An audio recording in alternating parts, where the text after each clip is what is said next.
Hi, everyone. Happy Sunday. Happy Este de Mayo. We'll call it Este de Mayo since it's not an official holiday, but it is for us. How is everyone? Oh, Happy Sunday. Happy I Este don't de know Mayo. why suddenly I have this.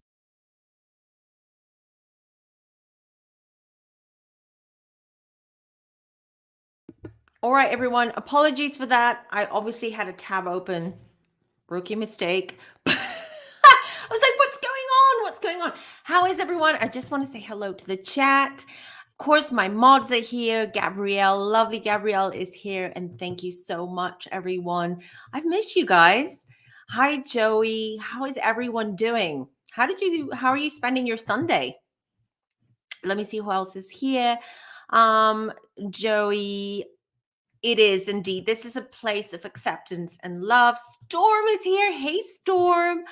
Happy May Day. Exactly. I'll call it Erste de Mayo. I like it more. But yeah, happy May Day, everyone. How are you spending the day? How did you spend the day? Oh, hi, Evangelina. Well, there you go. And it's a great topic. Apparently, everyone, like I put two polls up on Instagram and on YouTube asking you, what would you like us to talk about on this live? And most of you the majority of you wanted to learn tarot, and we'll get into it.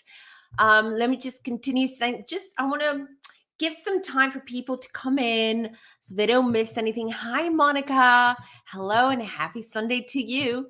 Oh, I'm excited. You're excited. I'm excited. Yay. Fran is here.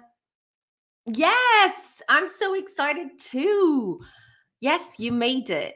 And I'm going to be doing a lot more lives as we go into summer because I'm going to slow down a little bit with readings. I need a little break. So I'll be more on YouTube and we'll be doing a lot of fun stuff.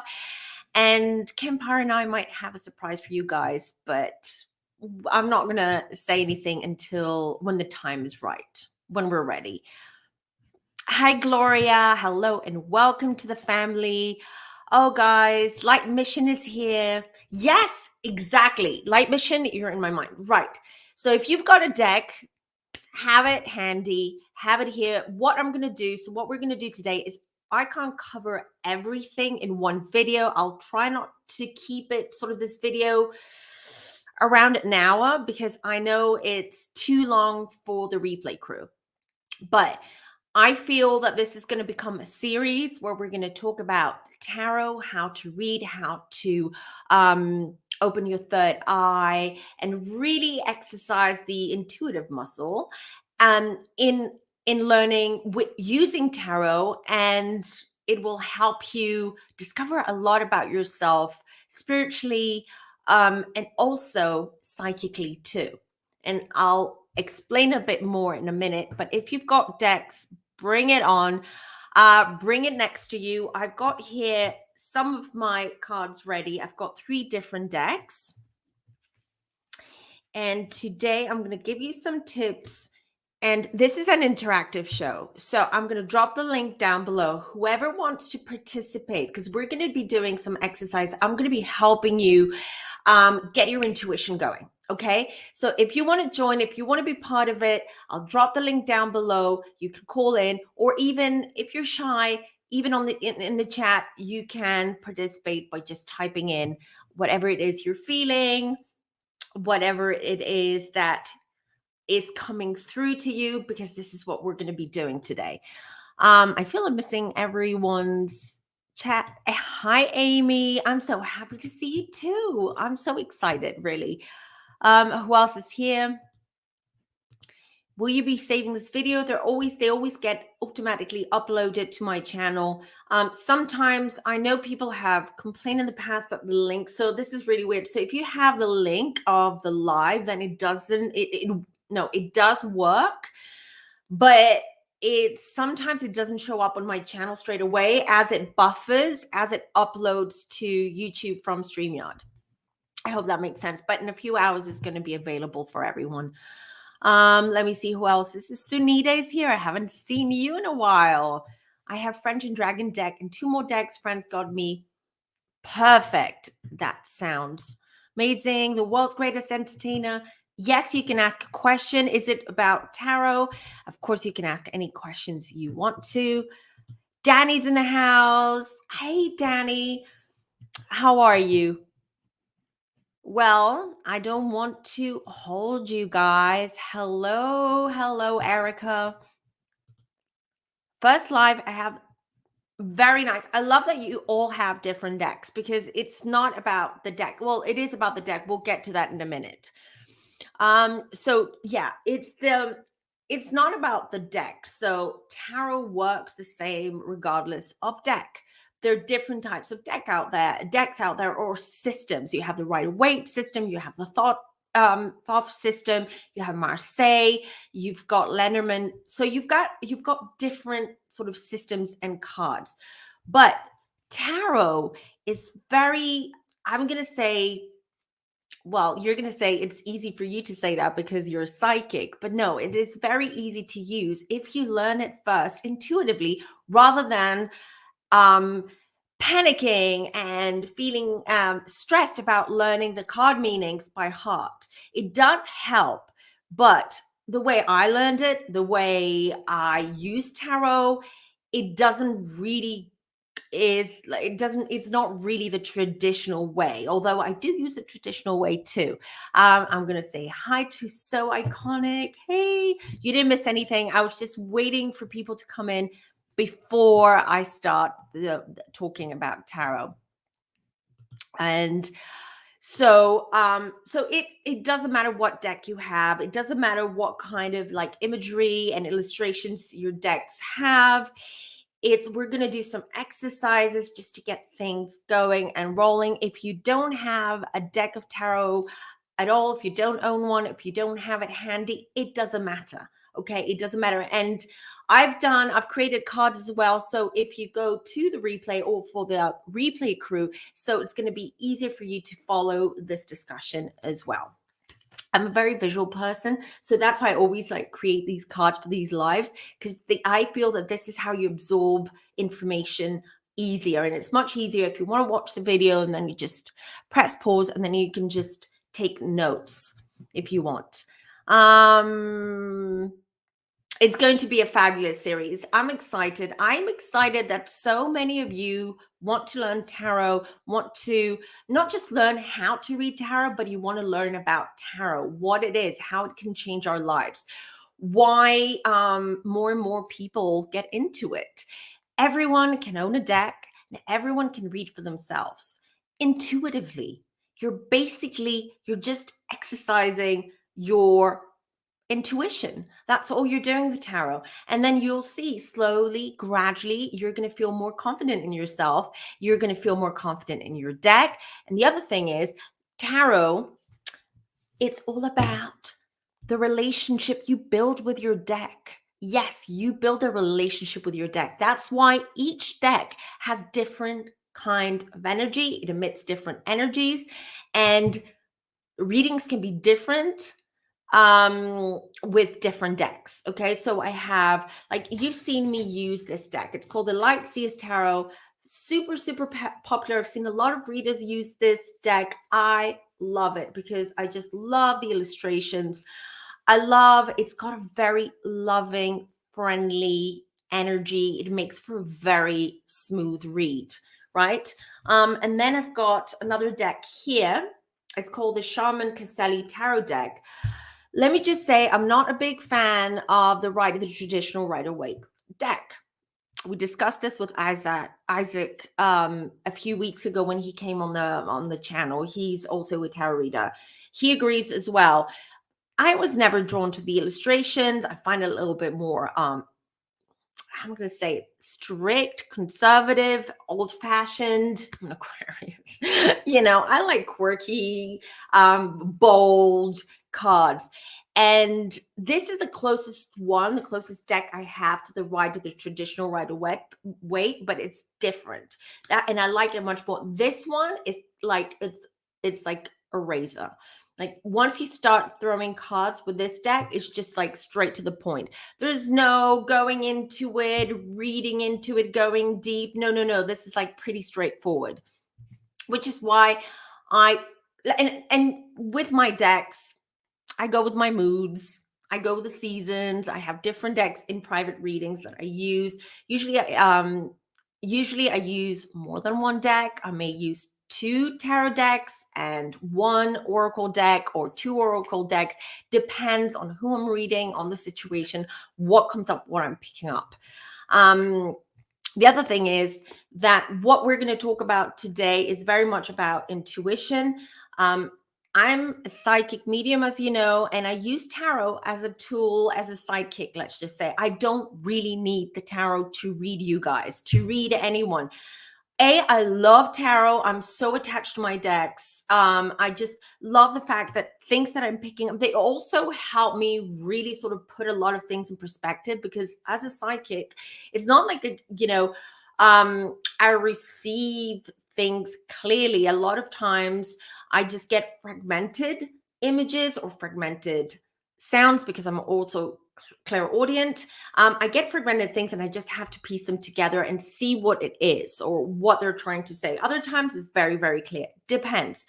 But with my decks and the way that I do it, also why I use tarot is because you guys, it's like a validation for you. What I'm saying to you, what I'm feeling, what I'm receiving, what I'm channeling.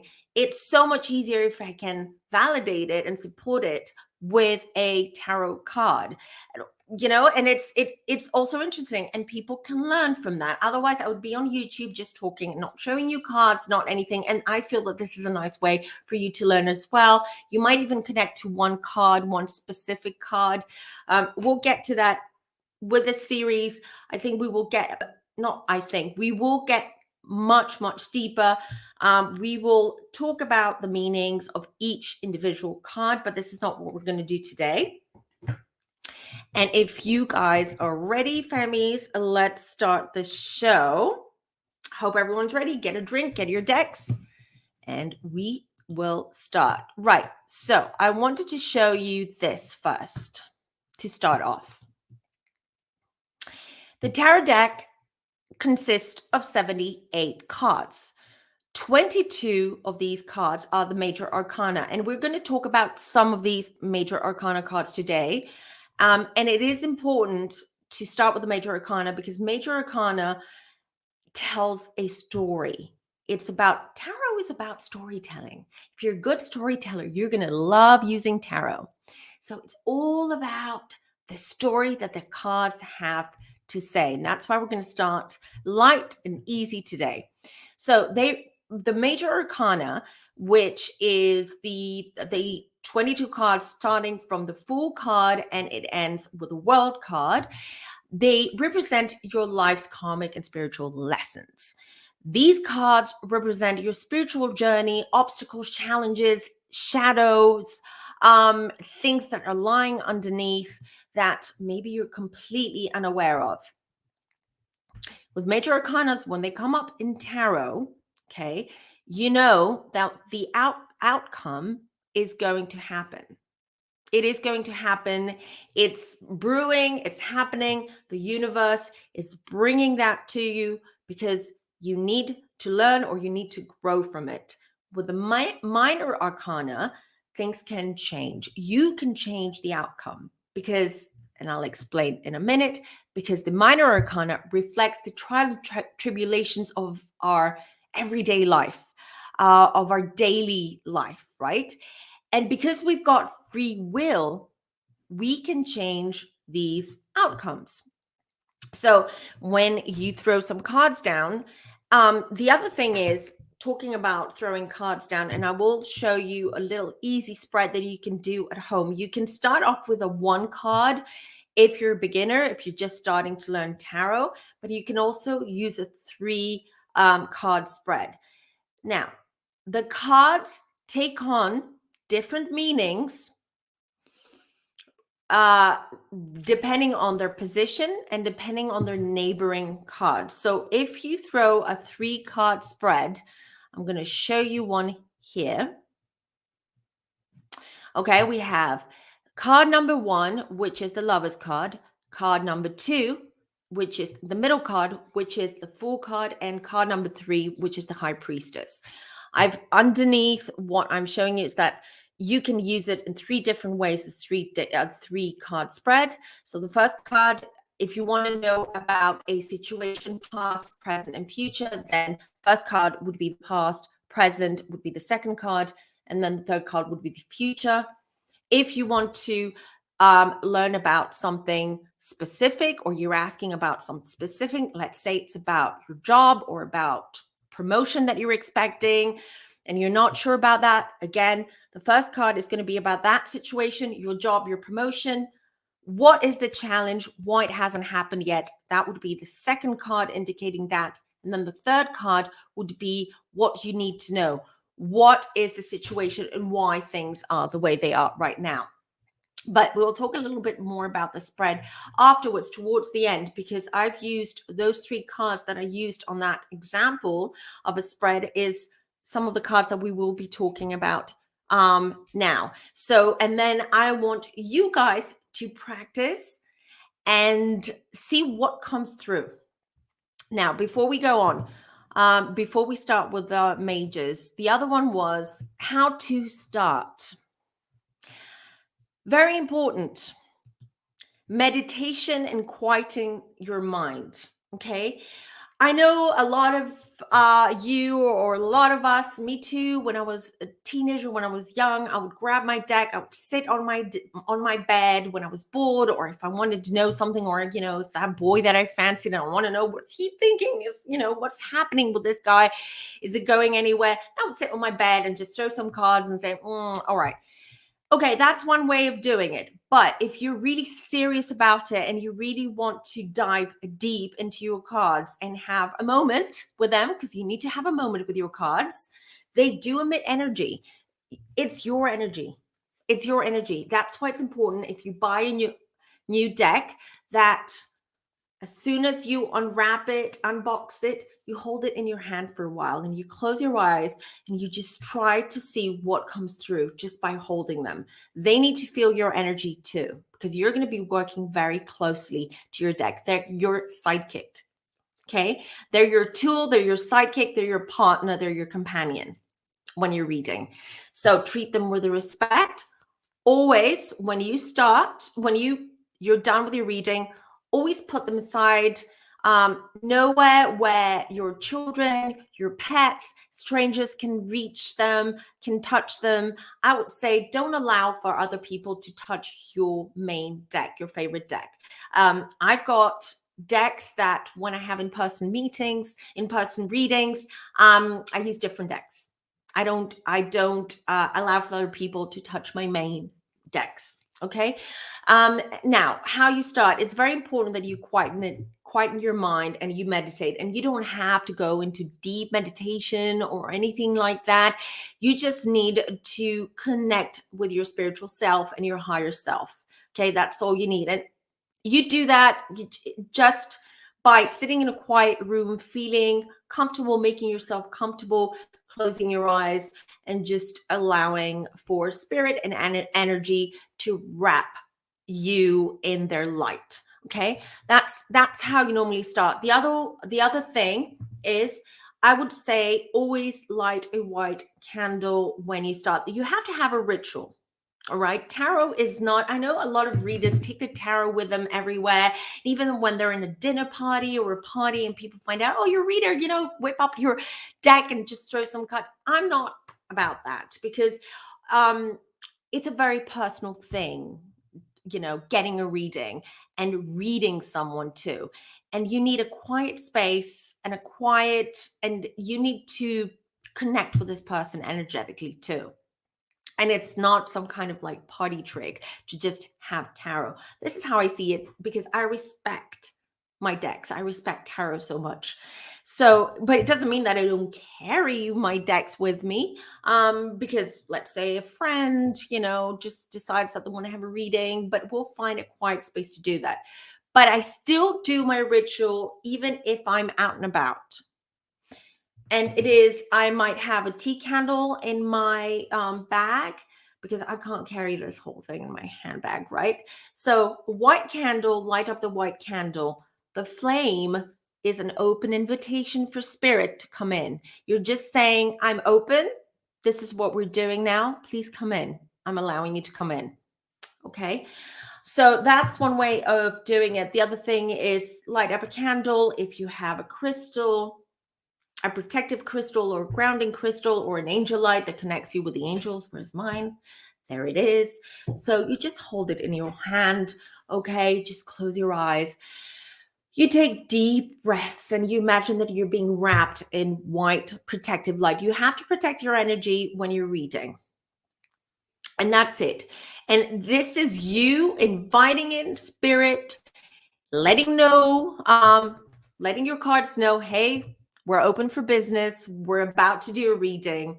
And that's a great way to start. And I can't explain to you.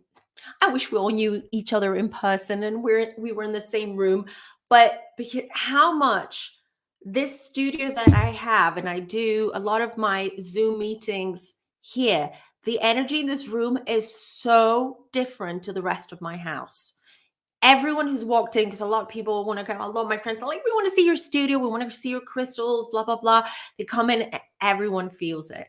I smudge. If you're starting to read tarot, get yourself a smudge stick because this is going to be your other best friend.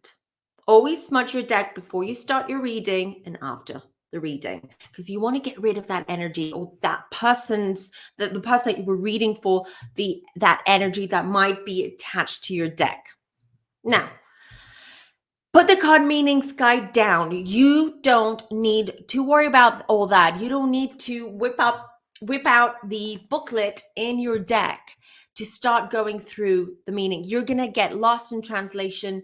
Trust me. And as I said before, the meanings also depend on weather position and their neighboring cards. So remove that. Don't worry about that.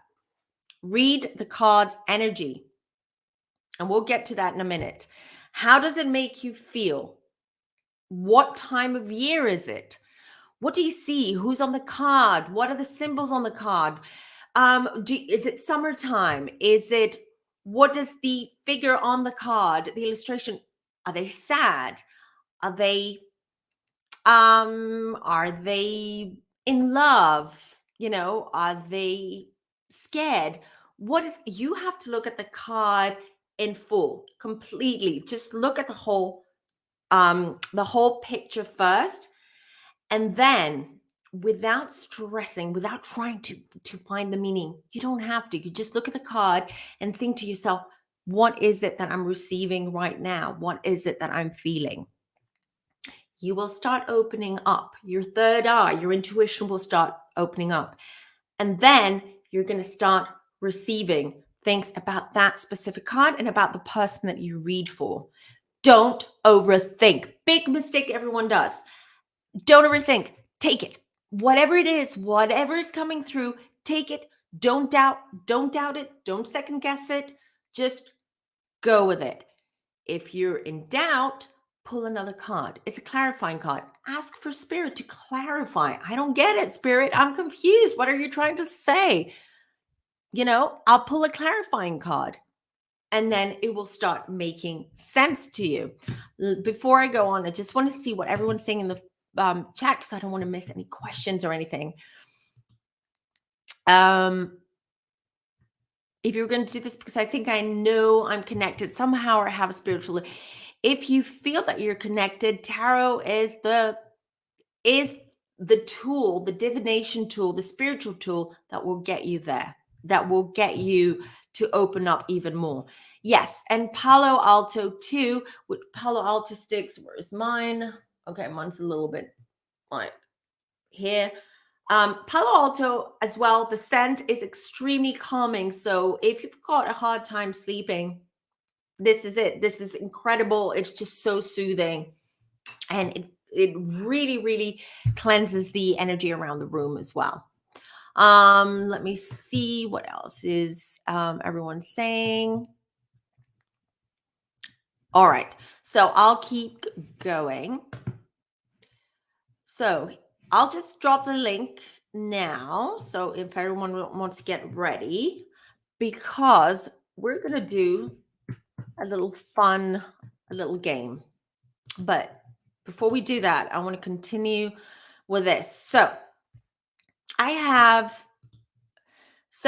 we will be talking a little bit about major arcana. They're the easy ones to start with, okay? And as I said, it's because they are part of a story. So we're starting with a Fool card. I've got 3 different decks here, examples of 3 different decks. The first one is the Fool, is the Rider-Waite, the traditional Rider-Waite deck. The second one is the Light Seers Tarot, and the third one is the Wild Unknown. The Wild Unknown is a beautiful, beautiful deck. I've got it here. So, I mean, just as an example. Okay, the illustrations are amazing. It's incredible, but it's not for beginners. Okay, but I wanted to bring in as examples 3 different decks to see how this is all leading to basically the same thing, the same meaning, the same prediction, the same everything. So we have the Fool card here, as you can see, with the Rider-Waite card, the first one, and the second card here, the middle card. As you can see, it's pretty similar. There is a man, the first card, a woman in the second card. They're carefree. This is what I feel, what I see. They are, I'll just bring them here live as well. So here's the Light Seers. So as you can see, you have sacred geometry here as symbolism. There's a lot of symbolism in tarot, and you have to be paying attention as well if you want to go really, really deeply. You can learn numerology, you can learn about Kabbalah, about sacred geometry, about the Thoth. It's a deep dive, but we're not going to do it today. We're going to get to that during that series, but don't get hung up on that too much. I just want you to look at this and tell me what you feel when you see it. So what I see is a young girl. She's carefree. She's happy. She has no sense of risk, because look at how she's sort of like, hanging off the cliff. Not hanging off the cliff, but you see how she's sort of like leading towards that cliff there. So she is very naive, happy. There's that energy. She's wearing a yellow sundress. She's holding an amethyst crystal. The Fool, this is the beginning of this girl's journey. That's what's the Fool card. The Fool card, when it comes up, also there's a lot of blue here, right? The sky and the water. So this card makes you feel free because you're out in nature, you're out, right? So, and look at this one, the Fool from my sort of Rider-Waite-ish card. I hope you can see it. I hope it's not. So as you can see, here's a young man. He's about to embark on a journey. He's got his dog with him, or is following him, looking at him. He's holding a rose. Maybe he's starting a journey to find the love of his life. Maybe she lives in a different village, and he's about to, embark on that journey to get to her.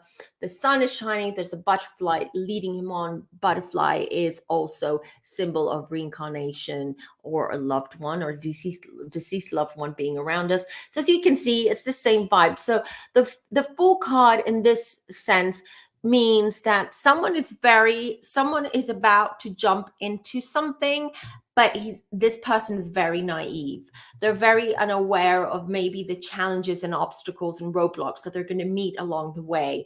But also, when you're reading for someone else, the Fool could be that this person also literally just thinks you're a fool.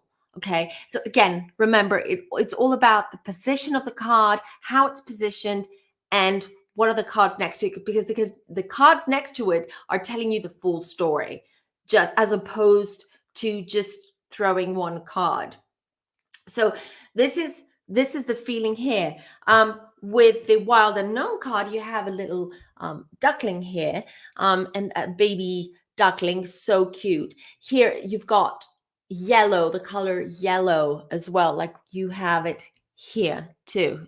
You see the yellow because it's that warmth, that positivity. And this duckling is just hatched. and he is it a duckling or a chick? Well, it looks like a duckling, but it's standing on a branch. But to me, it's a duckling. Anyway, it doesn't matter whether it's a chick or a duckling, doesn't matter. It's just that, the innocence and the naivety of like a little child. Okay, that's the Fool card. And standing on the branch probably doesn't know how to fly yet, and has to learn. So you see, it's the same meaning, different illustration, but different energy too. How would you feel if you picked this, if you had this deck and the Fool card popped out as opposed to this one? Right? Let me just go into the chat because I'm going to ask you in a minute. Right. No, start with yourself. Start with yourself. And I'll tell you why. Because tarot meanings, the meanings of the cards are different for everyone. Okay. So for instance, the Lovers card, which is here, you've seen it before, the Lovers card. Okay. Some readers read it as, an ex-lover might come back, or a new love interest is going to come into your life. To me, it's like, girl, your man is cheating, or boy, your girl's cheating. This is the cheating card for me. Okay. But this is because I worked so much with tarot that this is how we work together. It's different for everyone. It's the connection you make. So read for yourself, because that's how you learn what the cards mean to you. And then you can start practicing with others. What is the second deck? You mean this one? Or you meant the second one on the card? This one. This is the Light Seers Tarot. I think I've got. Oh, I don't know if I've got it here. No, I don't have the box here, I'm afraid. No, I'm afraid I don't have it here to show to you. Light Seers Tarot is this one. I'm drawn to the first and second decks. So you're drawn to the Rider-Waite and the Light Seers, these ones. Right? As I said, this is not for beginners. The Wild Unknown's beautiful card, very well made as well, very good stock paper, but it's just, don't start with this. Just go traditional or go to whichever one you're drawn to. Light Seers deck is the second deck, right? All right, everyone. So Lovers, we feel the lust in some way. Yes. Like Two of Cups for me is the coupling one. Is the one like Two of Cups. Oh, this related, this guy you were dating. Well, you'll end up being a couple. That's for me. Lovers is like, red flags, red flags, red flags. But if you ask other readers, Light Mission is here. I mean, I would love to hear how you read the Lovers card as well. So there you go. I'm going to just... Funny that you say that, Erica. Funny that you say that. It's exactly. So to me, where's the Lovers card? To me, this card is very similar to the Devil. And actually, where is the Devil card of this? Actually, I think you're right. In this deck, the Devil is him. It's the same one, which is funny that you mentioned that. Sorry, now I have to look for it really quickly because I'm stubborn, and if I don't, then it will eat me. I'll be like, no, I have to look into it. But where's the Devil? I saw it before. Okay. No, not the Tower. Come on. Sorry, guys. I'm sure it's the last one. It's typically the last one. Oh, well, close enough. So this is the Devil card in this deck. This is a Lovers card. They look similar. They're not the same. But yeah, that's the me. It's about passion. But also, mind you, to me, when I read, this comes up, it also is the card of the narcissist. So if someone's in a relationship with a narcissist, or they have a narcissist in life, this will come up as well. So that's another indication. As I said, for everyone, it's different, but it's what the card how the card makes you feel and what comes up. What's the first thing that comes to your mind when you pull that card? So going back to these, so as you can see, these are the different ones. So let's go to the Magician. Let's go to the Magician.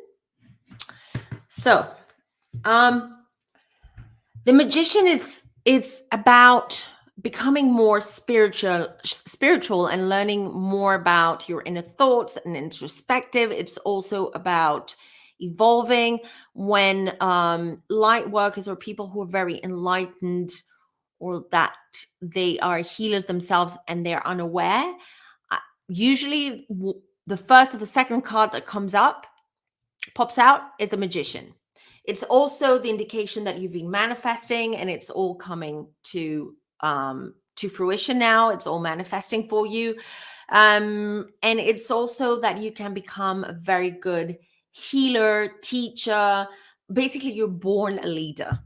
This is what the Magician means to me. But as you can see, with these 3 different decks, you've got similar but different way how they illustrate the Magician. So with the first card, the Rider-Waite card, you can see the Magician it's almost like, they had a symposium, they had dinner. He hosted that dinner. I'm just telling you how I feel it, how I imagine it with this card, right? So it's the end of the dinner now, the dinner party. He gets up, it's like I feel that he preaches or he teaches his crowd about what he's been learning, what he wants to share, what God or spirit has shared with him. That's what I get from the first card.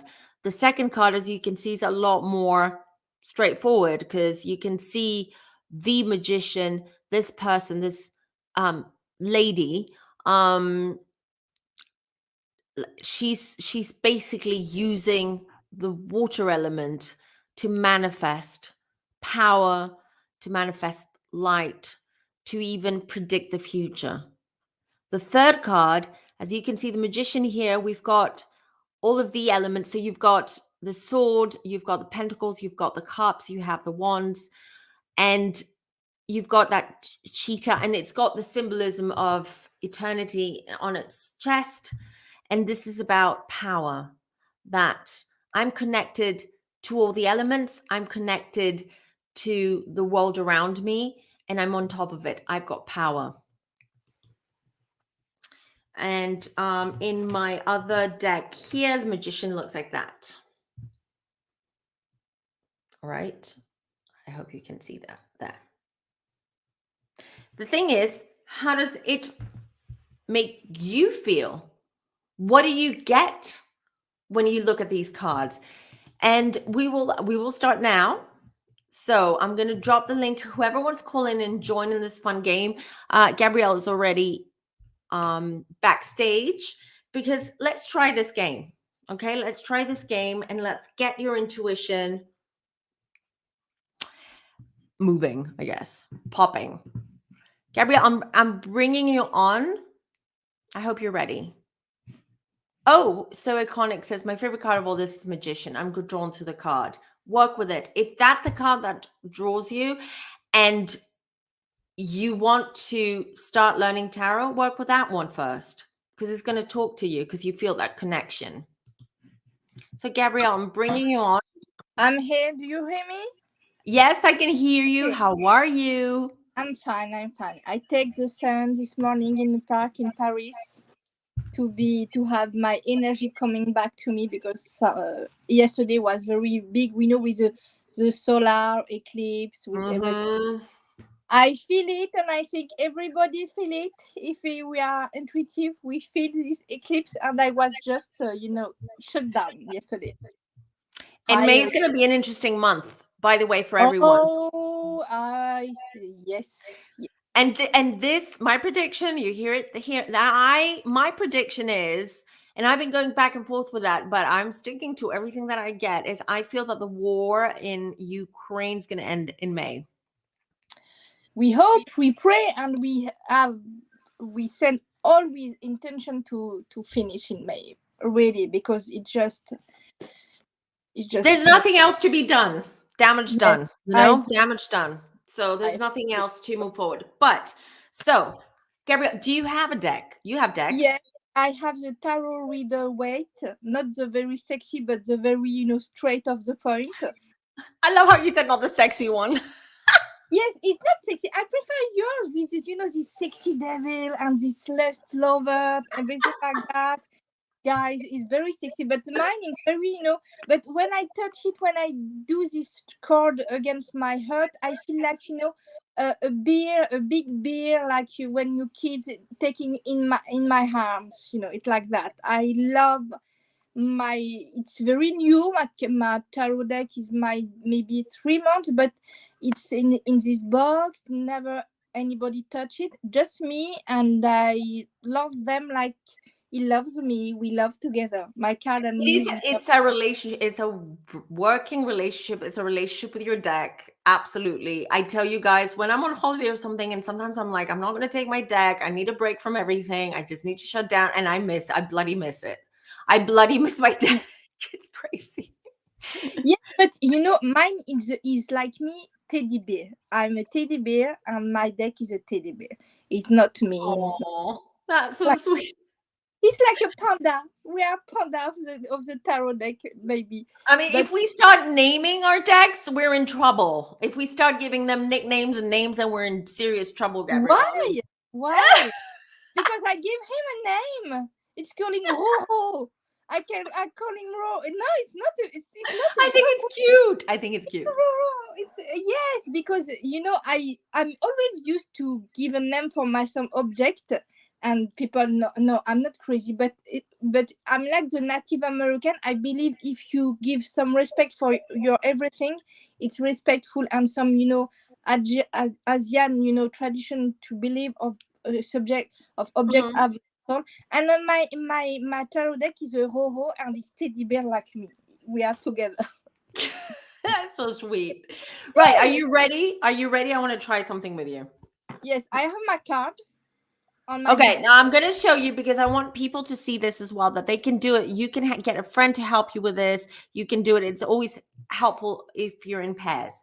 Right. I'm going to show you the High Priestess from two different decks. Okay. Ooh, people are backstage. I love that. So, okay. Tarot. So, Ye- I mean, the meanings and stuff, but I want you to look at this card specifically Yes, and tell me what you see and what you feel. a power, a woman with power, and she protect people. All right. A, What's her story? What's her story?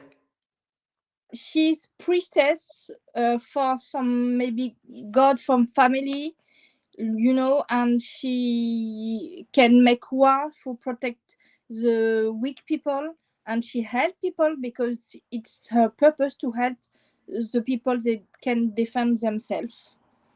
Right. What is this is the same card but different deck.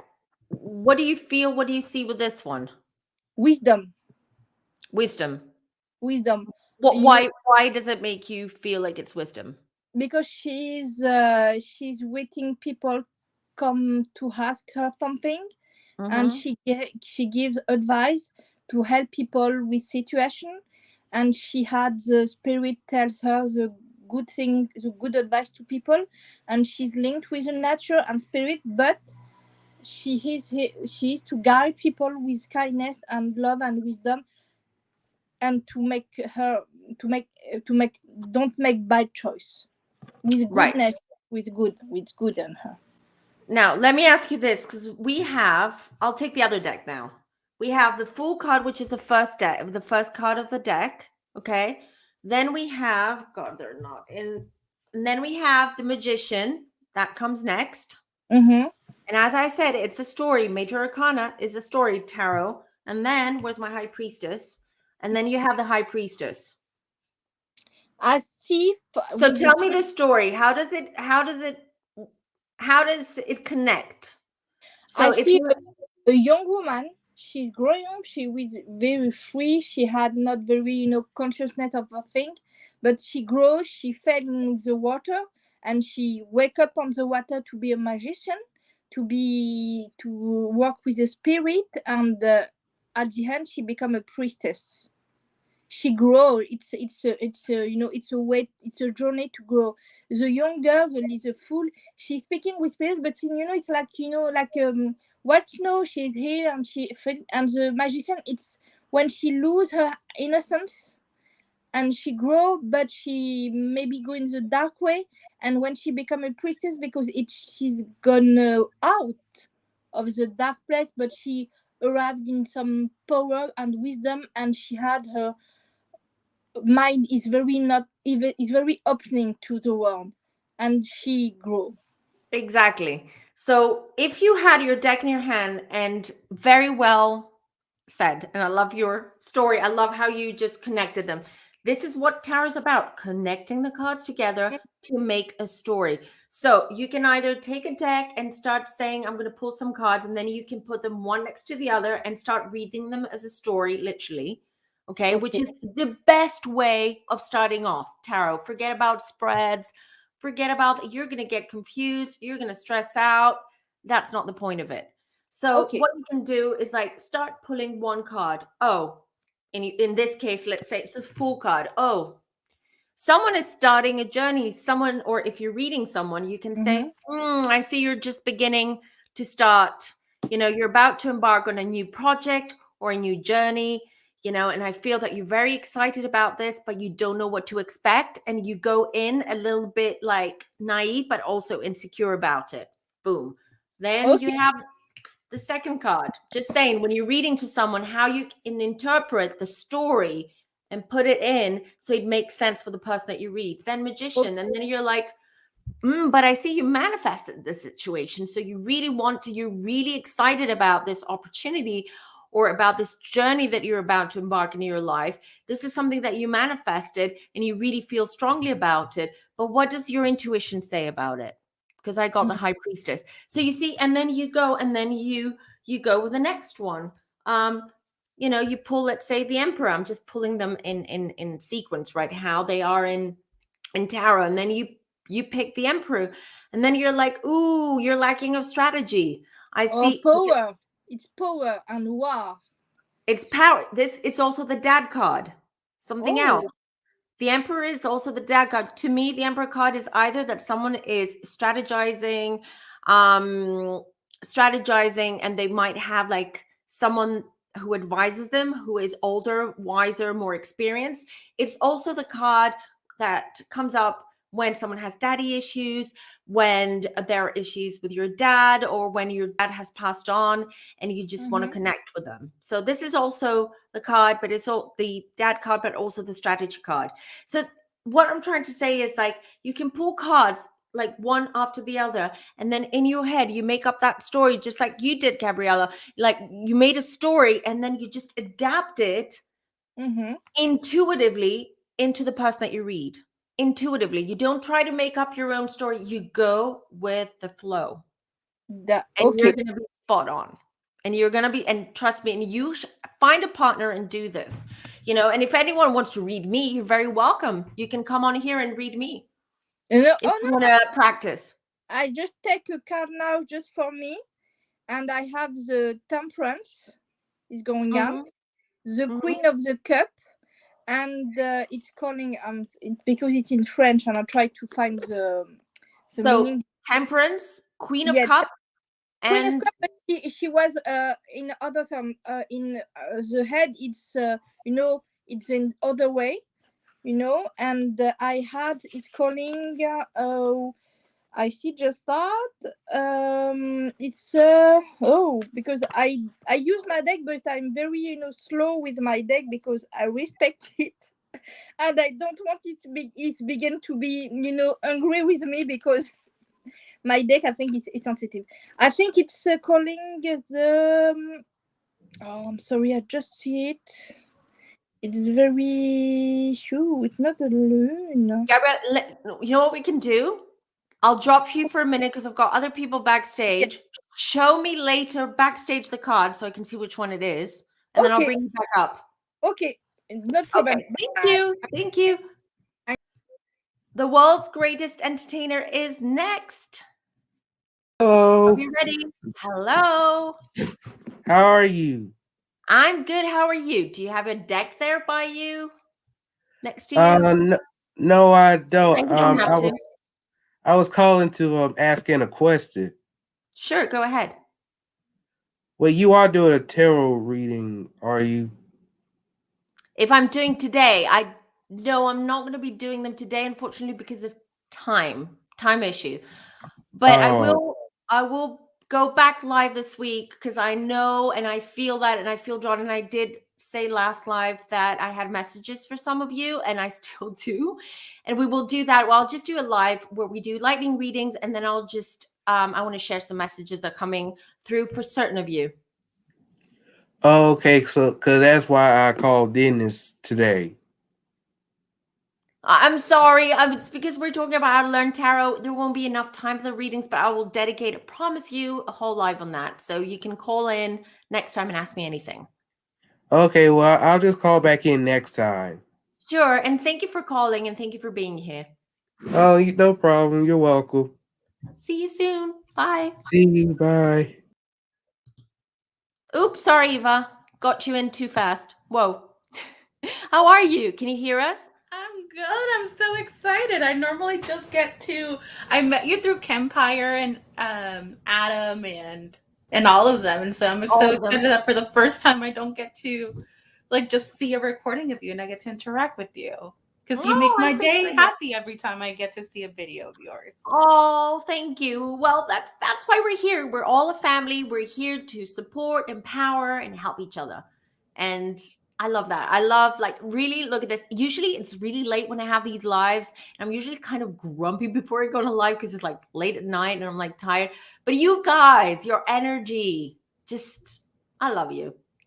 Thank you. No, absolutely. I love you too. The feeling is I always tell my mom, oh, my friend Natalie said this about this card. And she just Oh, thank you. Well, we're not friends, we're family. So, how can I help you? So, do you want to practice a little bit as well, tarot? Do you want to I learn? would love to. So I just got my first deck and I had a very funny experience where I felt called to get a deck. And so I just looked up like a beginning deck and I got one.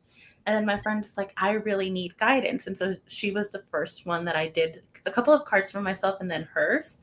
And every time she's like, you're such a powerful reader. But it was maybe my second time grabbing decks. And I just like looked at the cards. I'm like, this is what my intuition is telling me. And because I know you, I connected the dots. So I was really excited to see this for me today because I've always said like I would love to learn tarot from Natalie and connect with myself more. And you know what?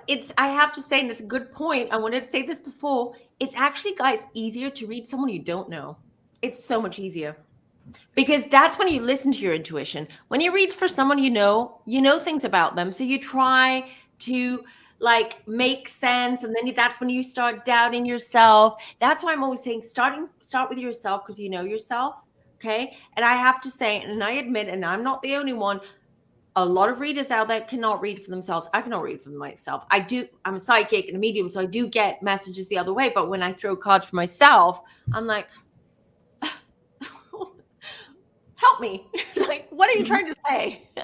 So, and I keep like reshuffling and everything. And a lot of us have that issue. But definitely practice if you can. Someone that you don't know that well, someone you trust, but you don't know their personal life because you're going to see they're going to help you and they're going to guide you to understand the cards that come out that you pull during that reading. I hope that makes sense. So, you want to learn tarot. For instance, let's go to the Hierophant because this is one card. This is a card of the major that a lot of readers have issues with. Hierophant. Okay. So this is Hierophant here. Traditionally, this is him. Right? Mm-hmm. He's very stern, very old-fashioned, very traditionalist. And here, I think in this deck, which I love, it's just depicted and portrayed very differently. So when you see this card, what does it make you feel? What do you see? What comes through? I get like a positive light, like someone at the base of starting something good.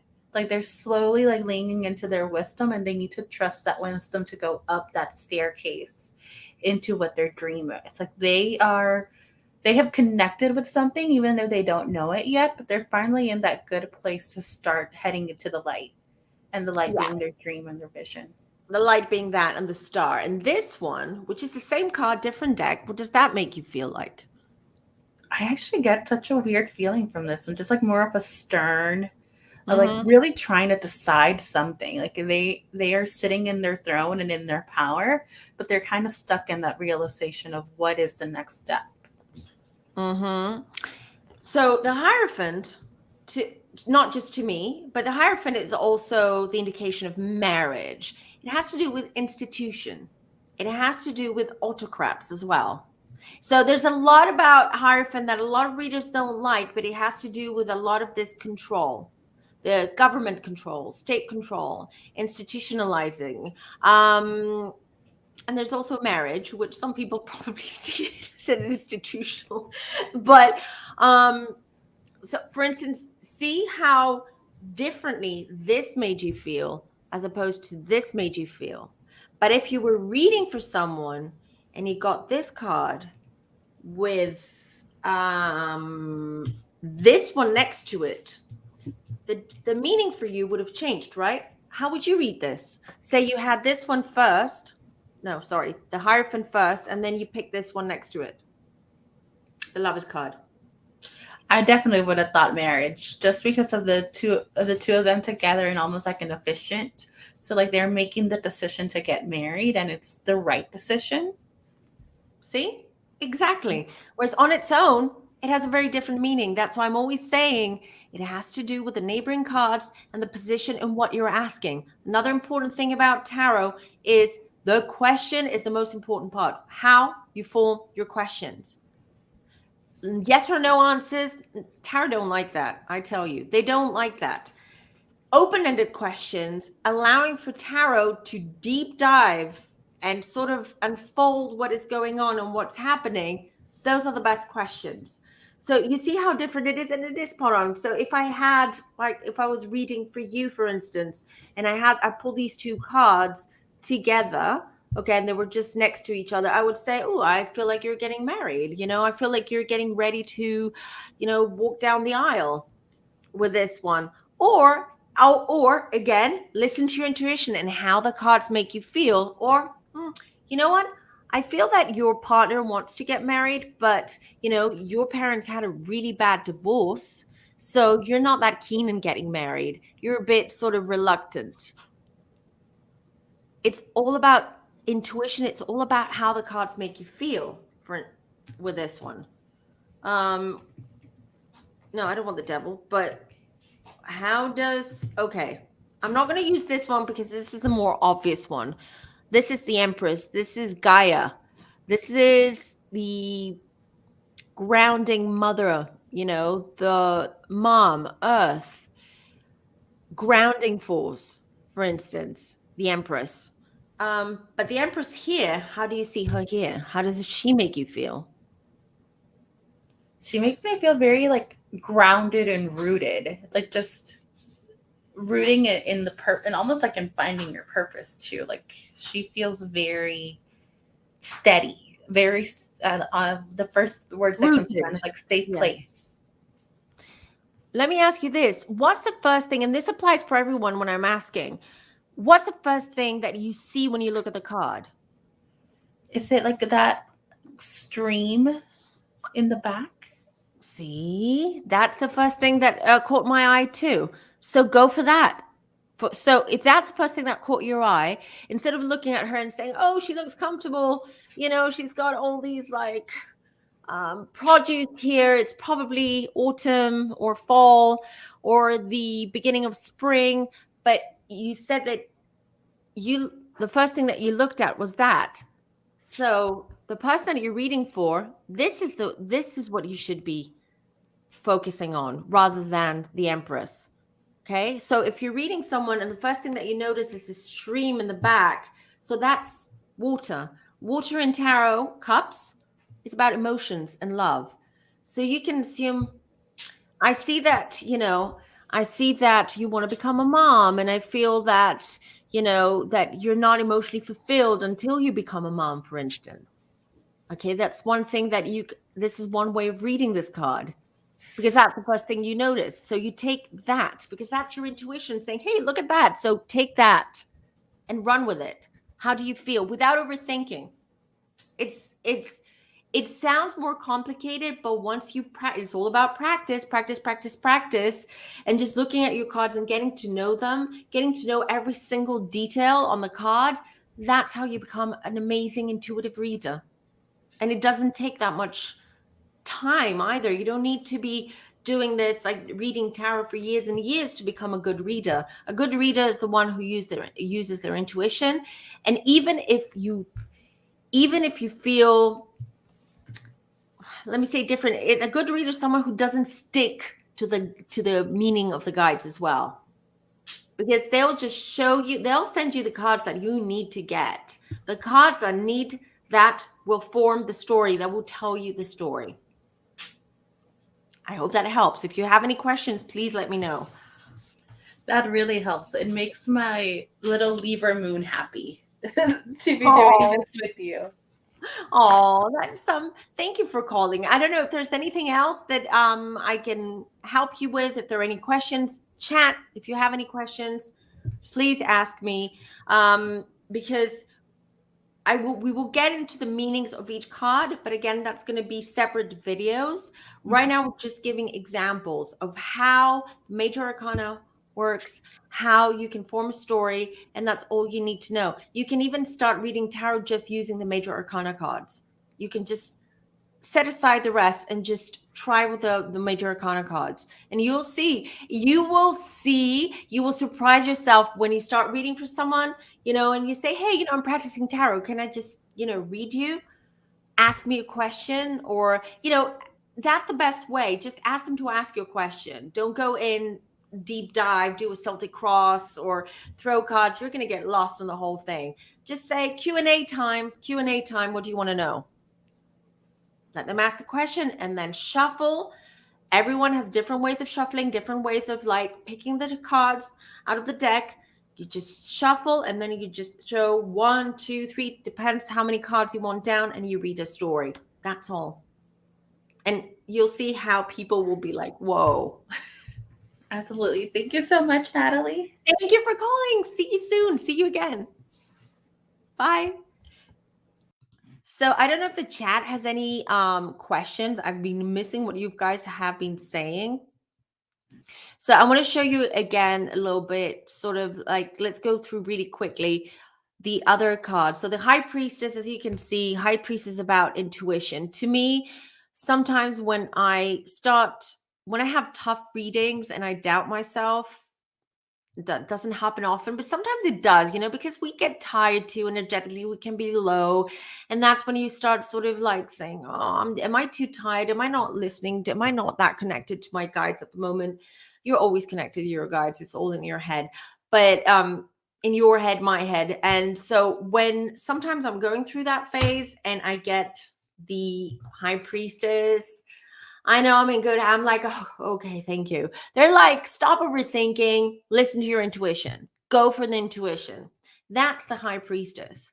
That's pretty much it. Sometimes you might even ask a question, is it a good idea to buy that house that we loved, even though it's so expensive, even though it's overpriced? This comes up, the tarot are saying, listen to your intuition. If you feel that it's overpriced and that you might regret it, maybe you shouldn't buy that house. How does it feel right now? How do you feel asking this question? You feel a certain way, boom, validation. The Empress, see how differently they're portrayed and illustrated in these cards. So you've got the first card, you have the Empress wearing a long gown. I can't see that. I think she's got flower patterns on her dress. She seems relaxed, but totally in control. Second card, she's pregnant. She's pregnant with the world. So she's Mother Gaia. Third one is the tree of life, deep rooted, with that pink sort of glow on the tree and the crescent moon. So you see, it's the different illustrations, but that's why it's important to pick a deck that you're drawn to, because the illustrations are the ones that are going to help you read. So this deck might not be for you, for instance. Where is it? The Light Seers Tarot deck might not be for you, but the Wild Unknown, for instance, could be for you, because it's very different. Some people like to read really, really dark tarot decks too. So you see how things have changed. And I've got someone backstage that I'm super happy. Okay, I'll give you a minute. And I love, and I'm glad he is coming in, and he's learning tarot too. And I'm really pushing him. I'm like saying, no, you have to practice, practice, practice.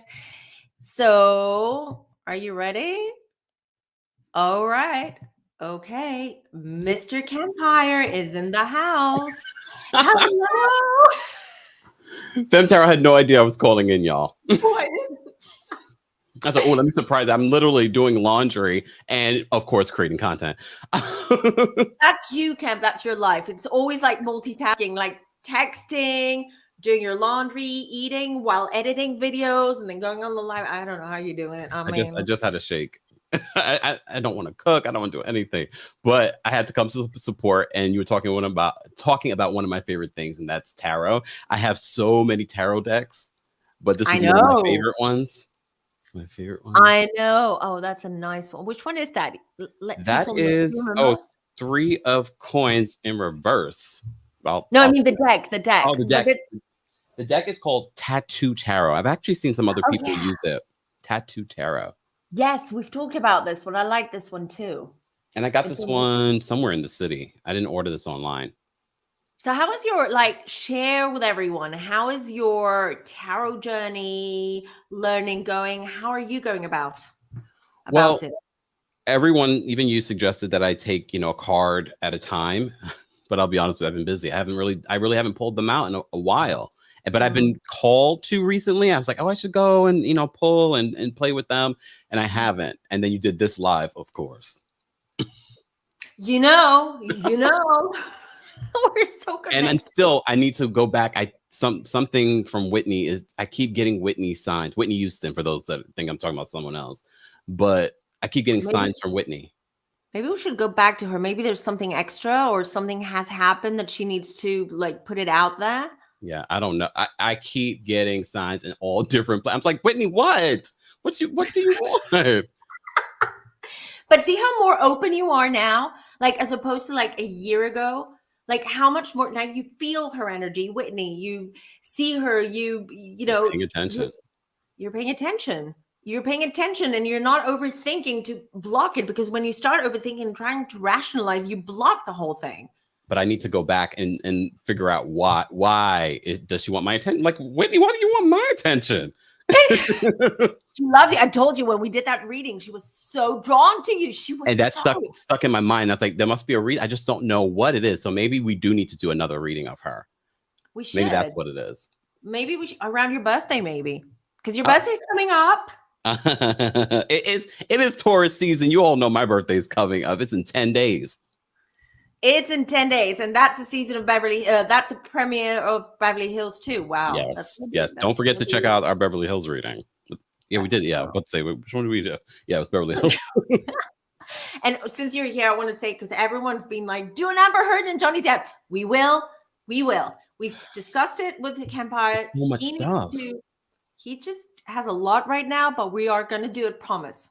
Yeah, because I want to be able to ask the right questions. I don't want people to come back later and be like, he didn't ask about this. You're right. Maybe we should wait until she does her she's on the stand, after she's on the stand, and then we can do it, because I think this week, right?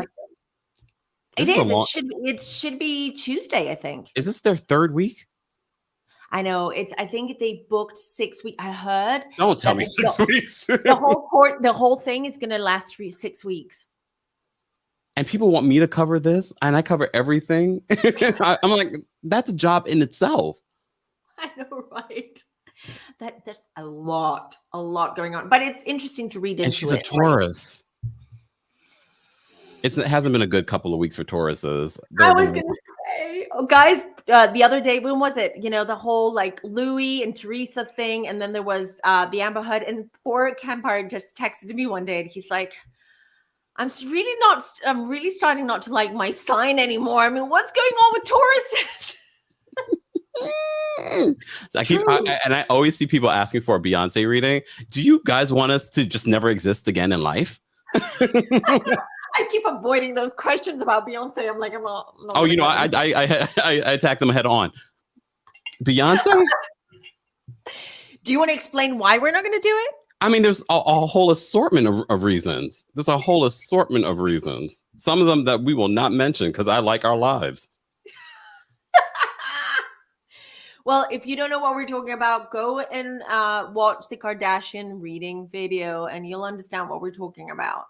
Just saying. Oh, can you, look, I know this is not the premise, but can you pull a card on the results of this Black China versus the Kardashians lawsuit?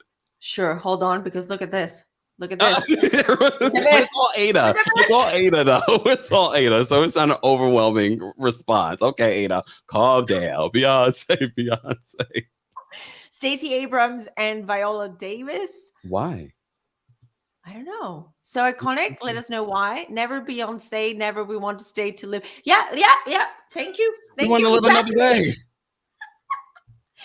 Hold on. I need to get my. But why Stacey Abrams and Viola? I mean, Viola has a new book out. I need to read the book, but that's an interesting pair. Like, they don't sound like they would be juicy. Oh, I do want to know who the actress was. You probably don't know about this, Femtaro. I don't. But Viola Davis in her book talked about how some actresses said that she wasn't attractive enough to play the lead character in How to Get Away with Murder. And I wanted to know who was the actresses. But she didn't say. All right. So, well, I don't know what the situation is there, which is a great way of doing. That's a great start to do a reading. Even better. Obviously. Even better. Hold on. Let me just see what people are saying. Stacey's running for governor this November. Yes, November. Oh, you want to know if she's going to win or not? Part of me doesn't want to know too soon. Like, part of me doesn't. Too soon. We'll do that in summer. I was like, I don't want to know yet. Yeah, I think it's. I want her soon. to.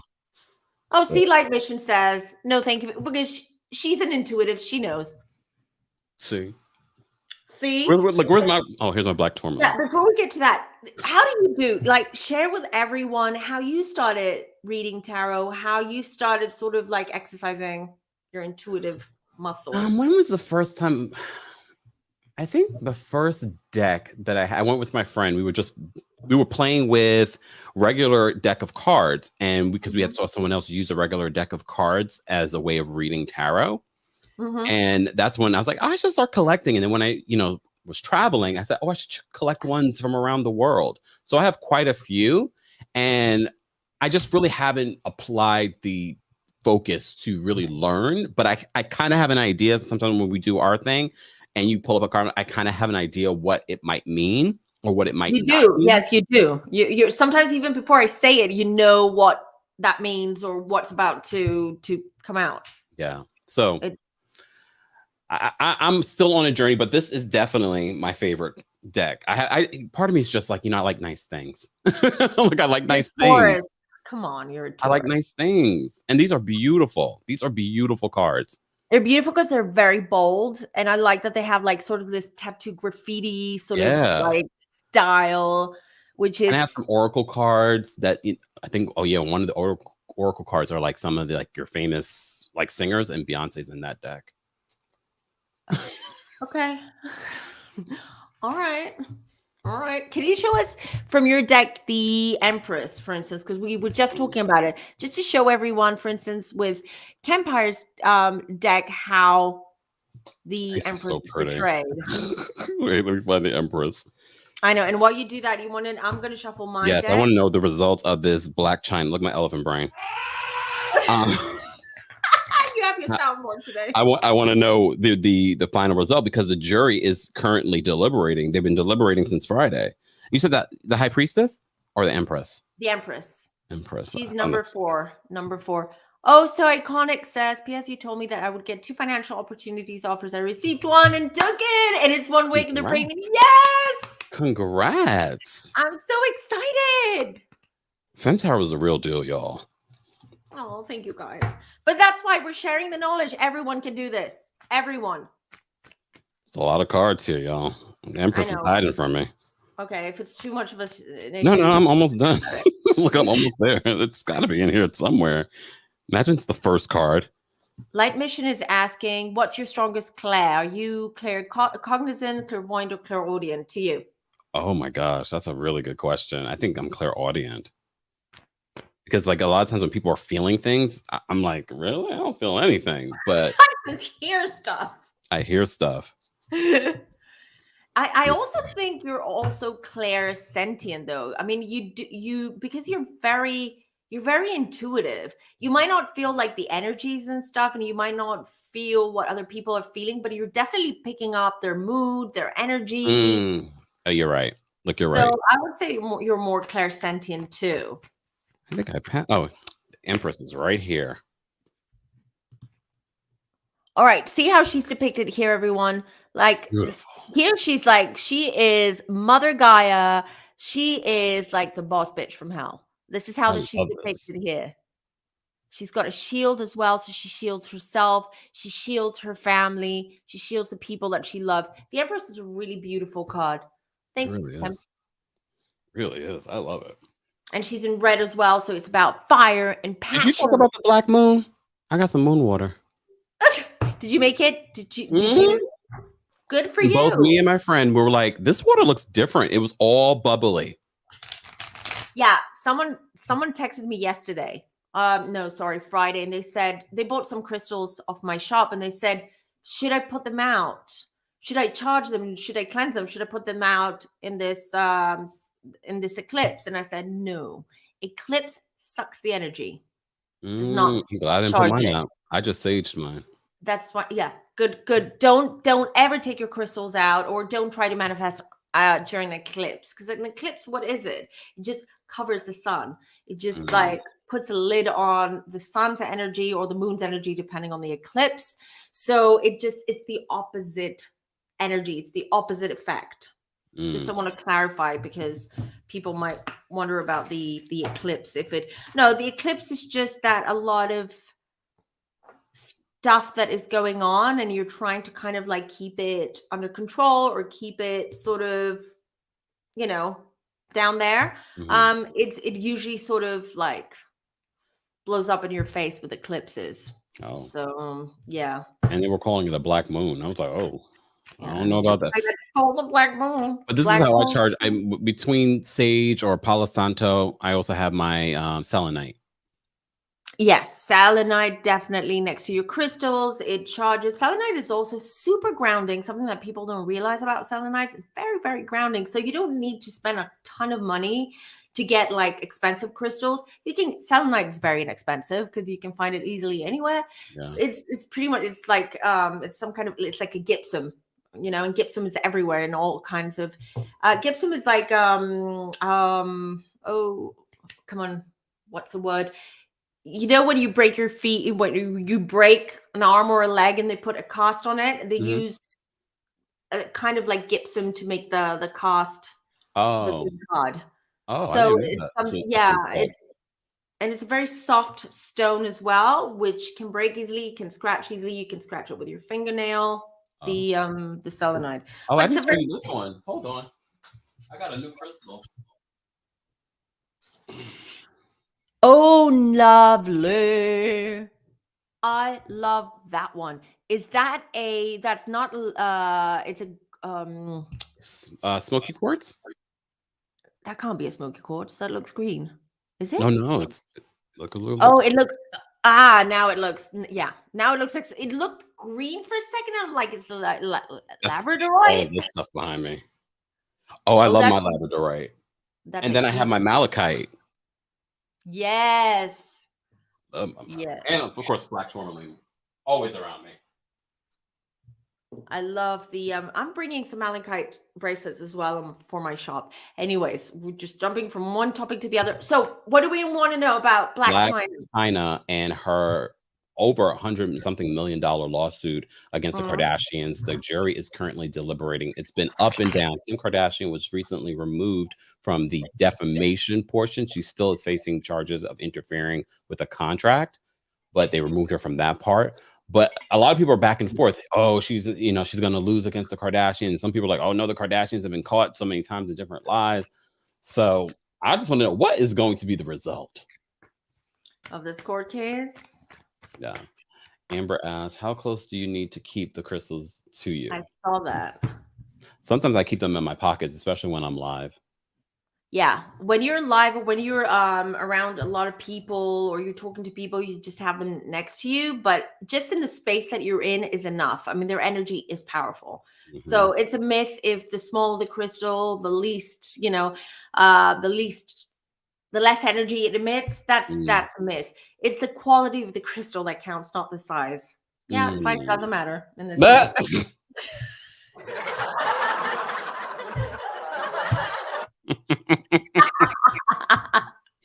That's what he said. That's what she said. All right. Black China. Let's go back to that one. And I'm so what is up with Black China and her report? Wait, I had a card jump out. I'm going to put that to the side. At the same time as mine. Mine jumped out as well. What card was it? There were several, so I put them back in. I'm like, I'm not going to deal with that. But you don't deal with the if it's 10 of Swords? Is that the 10 of Swords? 10 of Wands.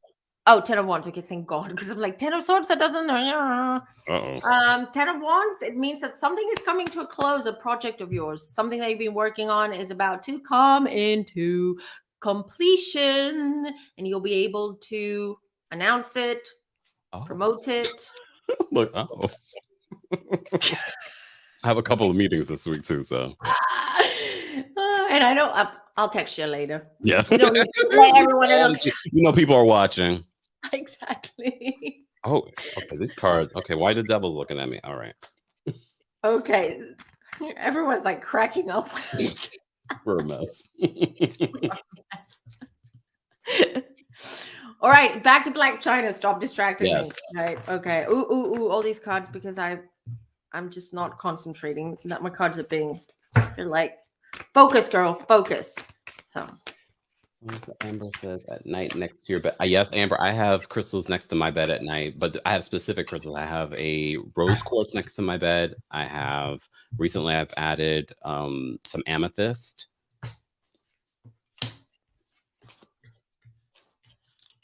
Ooh. All right. So I haven't been following closely. I've kind of been reading.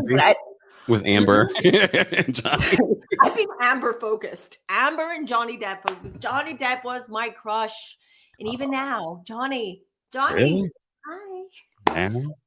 I don't know. It's probably because I was a childhood crush and I don't know. You just haven't even now. I like him. He doesn't look terrible now, but I remember him back in the day, 21 Jump Street. He was gorgeous. Oh my gosh. I guess, hard living. I know. I mean, I don't know. I just want to hug him. I just want to give him some love and hug and just say, "You're loved, Johnny. You're loved. You're fine. You'll be okay." I want to defend Amber Heard, even though it's really hard to. The lady diagnosed her with not bipolar, borderline personality disorder and histrionic personality disorder. I was like, that's a first. I never heard of that. Anyone surprised? I mean, damn, I was. I love that. I love that woman. I love that psychologist, Dr. Curry. She was just like, she was incredible. She was to the point. She said it so well. No, back to Black China because we're like jumping. Oh yeah, focus.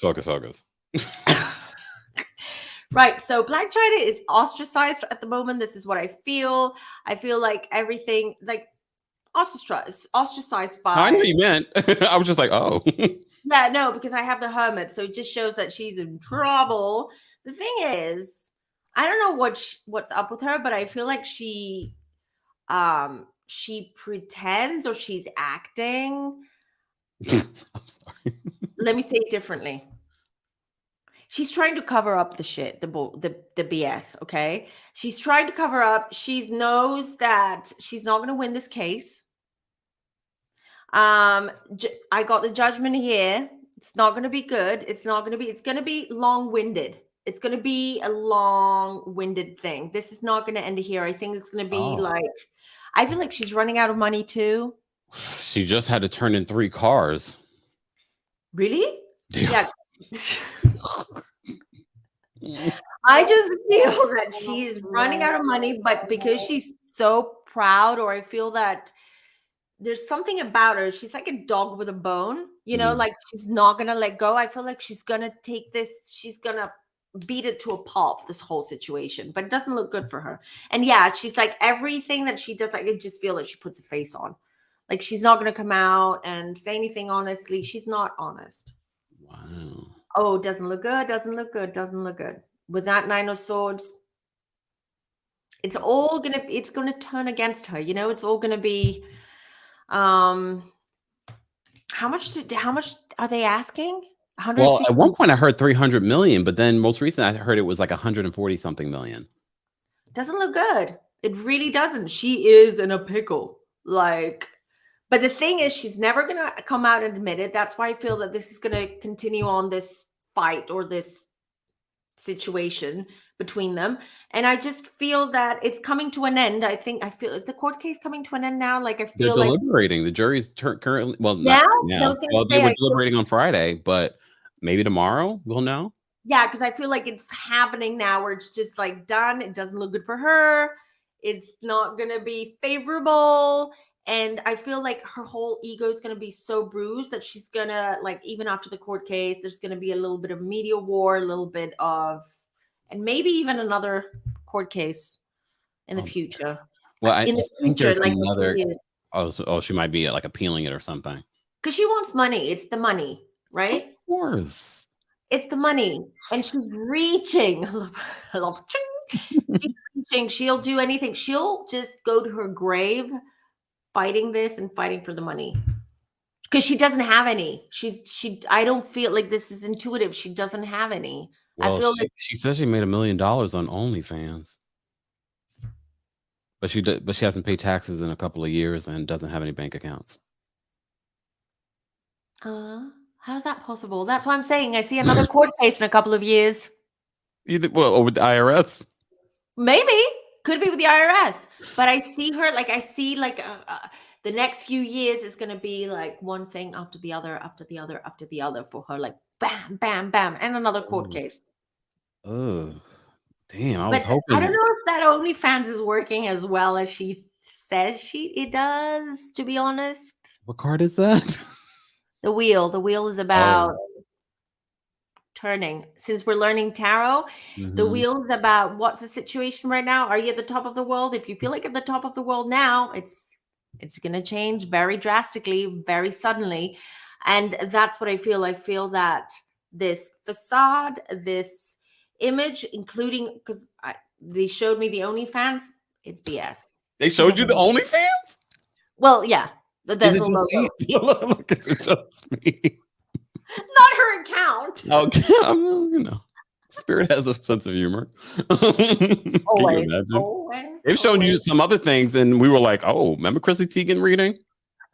Remember, we saw a lot. Get very graphic. Like Spirit can get very, very graphic, and because they show me things in private readings as well, they might show me stuff like really private stuff, like people like in bed, not being intimate, but like people being in bed and maybe how like they interact. I'm like, I don't want to know. Like this is private. Like, I don't need to know everything. It's not going to help the reading. So yeah.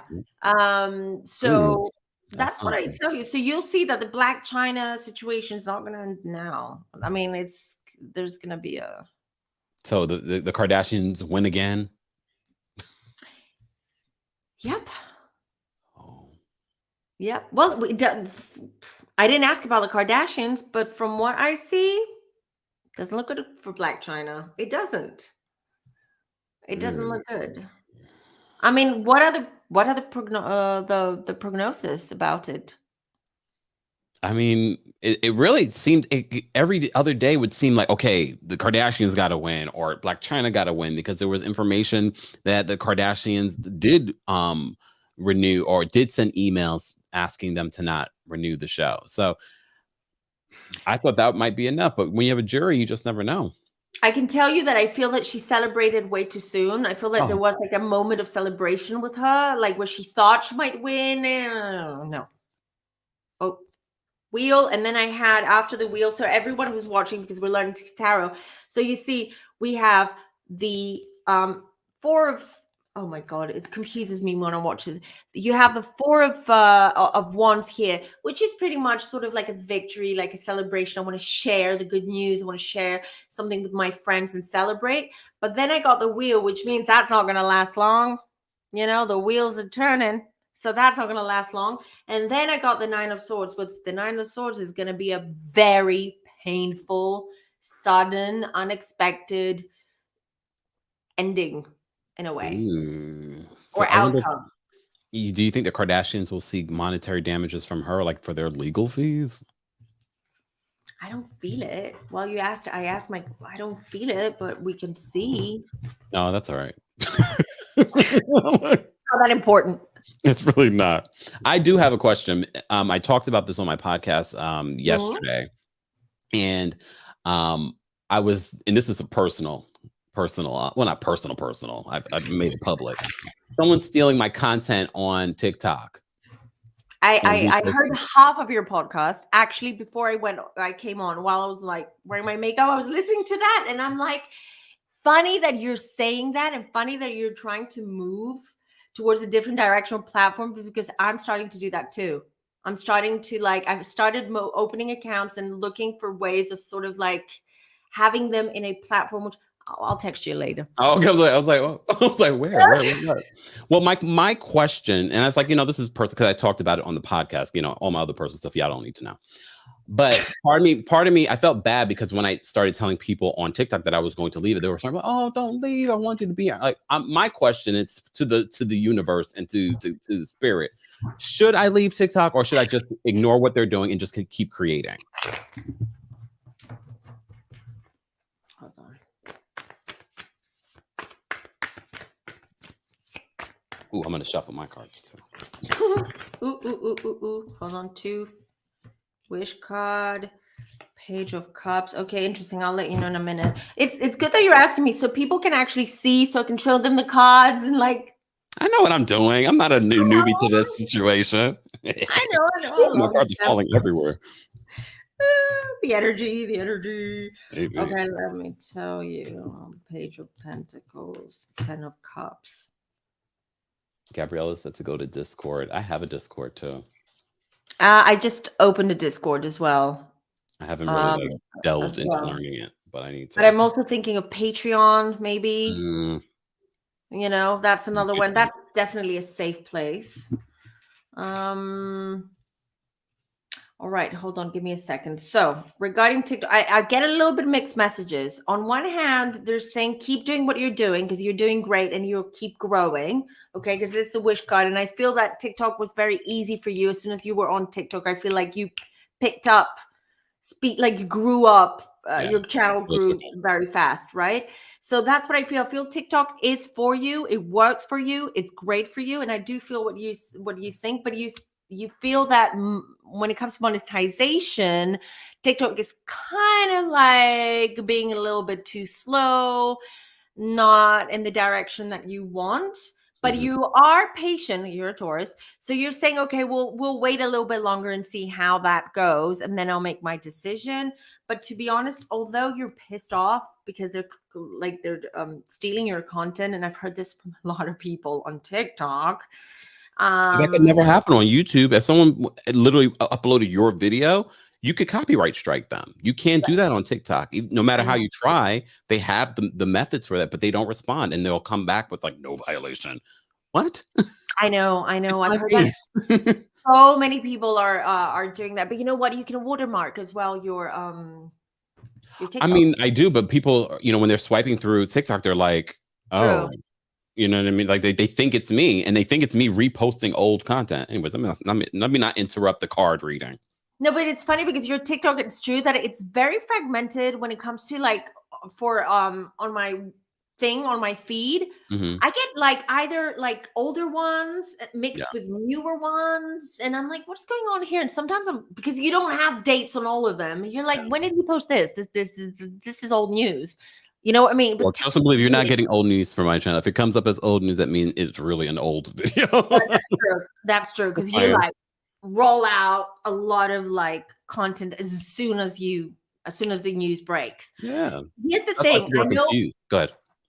I know it's disappointing right now, and it's probably sort of you're like, this is BS and what I'm doing. But actually, I feel TikTok is for you. It works really well for you. And if you think a little bit outside the box with TikTok, you can make more money from it, and you can actually make business deals from it. I mean, I wouldn't leave TikTok. I know.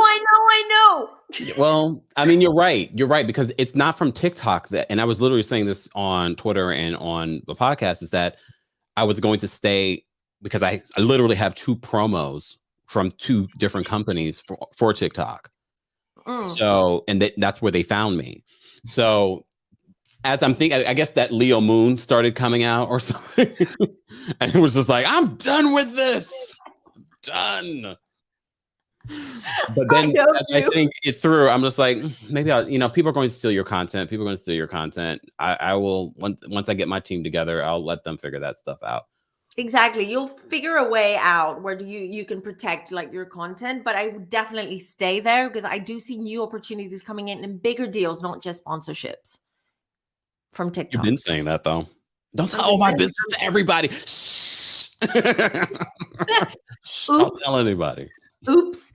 But yeah, that's what so don't leave it, just keep going and try to find a way of, there is a Facebook group. I need to send you a link. There's a Facebook group. I can't speak.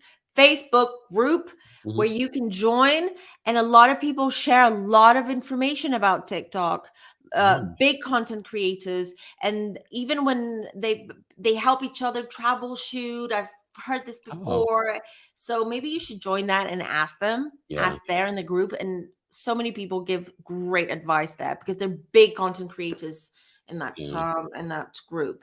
So maybe you'll find a way, but don't leave it. It's good for you. It's actually very good for you.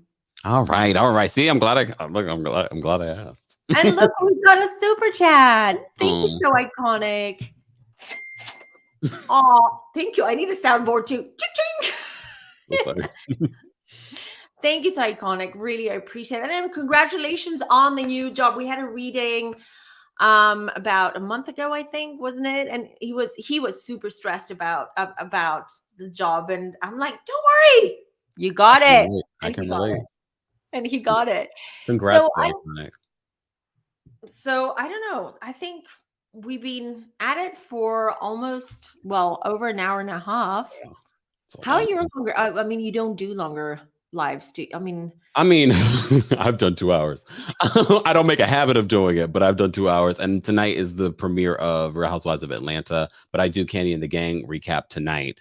So I'll do Atlanta tomorrow. And you just never know. With those types, that could take a long time. That's true. Are you excited for Atlanta? A little bit. I'm probably a little bit more excited for Beverly Hills just based off of the trailers. But we shall see. I'm open to, this new season. I agree. What did you think of Selling Sunset, since I've got you here? And I know people, because that's another one that people have been asking. Selling Sunset. Oh, really? I haven't watched it yet. I just haven't had the time. I know. I mean, and literally there's so much content and so many people telling me, oh, watch this one. But that's been on my list to watch. Okay, it's nothing crazy. I know. So let me just put it out there for anyone who's still watching. Selling Sunset, I know everyone's been saying, Natalie, you have to do a reading because it's the storylines were fake. I don't think, to be honest, that I'm not picking up like the whole Jason Oppenheim and Chriselle being fake. Oh, really? To be honest. Yeah, just putting it out there. I think everything else is fake, but it's still nice. I'm weirdly attracted to the twins. Are you attracted to the twins? I said weirdly. Don't forget the weirdly part. I'm weirdly attracted to those little men. I'm acting like I'm still like 6 foot tall, but I'm just saying, I think I'm taller than them. I know I'm 5'11", and I'm like, can you imagine if I dated? How tall are they? I wonder. I read somewhere. I think they are 5'4".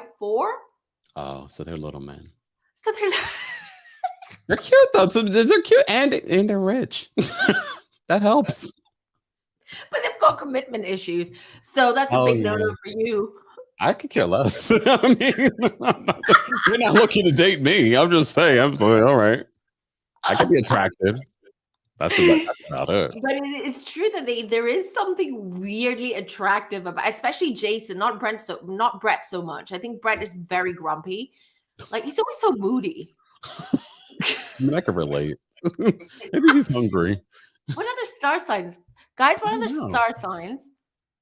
I wonder. Does anyone know? Can anyone check? The show's doing very well though, and you know I love property. I love looking at property, and I've talked about selling Tampa just because I caught it at the right time. I've just been a little bit behind on selling Sunset, but what else? What I was about to? Oh, last night I started watching We Crashed on Apple Plus about WeWork, the company. Oh, that's really really good too. Oh, okay. That's interesting. There's so much going, and I think the next season of The Ring, yeah, The Circle. What ring? Oh, no, Ring is the movie. Sorry, The Circle. I'm like, The Ring. The Circle is coming out this week, and Bling Empire. I missed the last season. You did? You didn't watch it in the end? And one of my friends was in it, and I was like, oh wait, really? I was busy. I'm sorry. I know you were. But are you watching Bling Empire then? The next one? I still didn't finish the first one. I mean, I started it. And I'm good. I know what was happening, but I don't know. Oh wow! Well, you are busy. That's true. You're covering a lot. That's so. And people true. always telling me new stuff to cover. So I'm like, I don't have time. Pick and choose. Mind you, I'm rewatching Miami. But I'm almost done with rewatching Miami. There's only 3 seasons. Are you still covering 90 Day? Yes, every Tuesday. Along with, and that's when I do on Tuesday. I cover a bunch of reality shows instead of just 90 Day. I cover like everything that I haven't watched. Are you going to continue with 90 Day? I love 90 Day Fiance. You do? Mm-hmm. I don't know. I just did. You know what? I have to agree. I have to admit that I didn't even watch the ending of OC or New Jersey. I kind of like. You didn't watch the end of New Jersey? I mean, it wasn't that great, but. No, I know. I'm going to watch the reunion. But which is tonight, right? No, the reunion is on Tuesday night. Oh, it's on Tuesday night. Okay, I'm gonna be watching that. But I honestly, the OC was like a big snooze, which is a disaster. New Jersey was another disaster. I don't want to deal with Teresa and sweaty Piggy Louie. Are they gonna get married? I know. I think you predicted that they wouldn't. No, I don't think they're gonna get married. I think the peer pressure and all the pressure she's going to get is going to open her eyes finally. Really? Kemp. What? Jason and Brett are Aries. Oh. Thank you, Light Mission.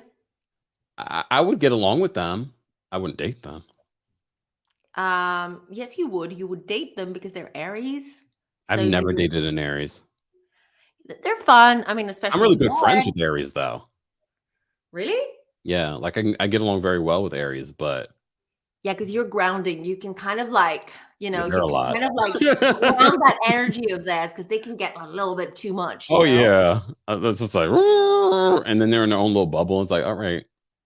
I know. I mean, it's just a disaster. But anyways, no. But Aries are they're allegedly good in bed. Just saying. Really? Again, I've never been with an Aries, so I don't know. I don't think so. We're still trying to find you an Aquarius. I've never dated an Aquarius. So I wonder what that would be like. I wonder if that'd be too much. I know what signs I won't be dating. Yes, I know. We're not going to say it publicly. Why not? I've said it publicly so many times. I'm not going to date a Cancer. I'm not going to date a Gemini. I'm not going to date a Pisces. Who else? Capricorn. I mean, I probably would date a Capricorn again. I wouldn't let you. You don't like Capricorns. I actually enjoyed the Capricorn that I dated. It's just after a while, it's like gets boring. Well, What is the? We know it's Pisces. Oh, he's Pisces. Oh, is he? So kind of your Pisces? No, I think. Oh no, he's Aqua. Aren't you Aqua? Oh, Or are you Pisces? well, No, I think you're Pisces. apparently, all the water signs, I can't. Don't get me started. Scorpio, I don't think I've ever dated a Scorpio though. I mean, I'm really good friends with Scorpios, but I'm good friends with all the signs. They're the ones that are messed up. He's Pisces. And it's funny because every time I have a private reading, a personal reading with someone who's a water sign, they're like, hi, I watch your YouTube. I'm a water sign. I'm a Pisces. And they're like expecting for a reaction. And you should be like, I'm very sorry for you. Oh dear. Oh, very sorry dear. for you. Oh, look, Jason is a rising Leo. That would be a good match. I've seen other Tauruses date Leos and for a very long time and being very like long-term relationships with Leos. I've dated a Leo a long time ago and I swore off Leos for a very long time before I knew that my moon was Leo. So, I mean, I'd give it a shot again, but you know, Leos can be a lot of work. They need a lot of That's so true. Like, but if you date a Leo who's born more towards the cusp of Virgo, oh god, you're good. You're good. Virgo. Oh, come on, don't be so picky. I mean, what's left? You talk about the Virgos, they're picky. What's left? They're picky, but they're not Leos. You know, they don't have a Leo arrogance, ego, inflation going on. You know, I tried talking to a Sagittarius, and that was a lot. Sagittarius is just that you never know what you're gonna get. Exactly. That was. I was just like, I don't understand where you're coming from right now. No, but they're fun. They're fun. I mean, if you want to have go on a fun trip, take a Gemini or Sagittarius. The Gemini will probably want to sleep with you. The Sagittarius will probably forget why you're there. But then again, you know, that's. Oh my gosh. Someone said lay off Libra. Who laid off? Who was laying on Libra? We didn't say anything about Libra today, guys. I get along very well with Libras.